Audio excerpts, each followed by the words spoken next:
বাবু আছো আমার সামনে উপস্থিত আছেন এই 3 নং ওয়ার্ডের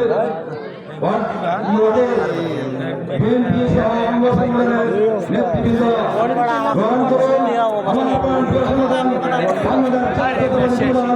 ময়মনসিংহ সদর পক্ষ থেকে সংগ্রামী অভিনন্দন এবং শুভেচ্ছা।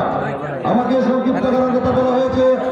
আপনাদের সামনে একটি কথাই বলব, এই গ্রামে আমার জন্ম, এই গ্রামে আমি বড় হয়েছি এবং এই গ্রামের লোকজন আমার বড় ভাইকে দুইবার ভোটে নির্বাচিত করেছেন।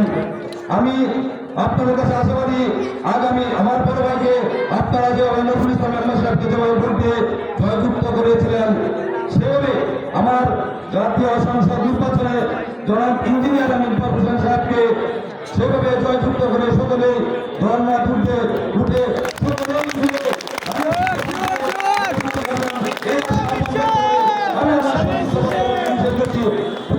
আমি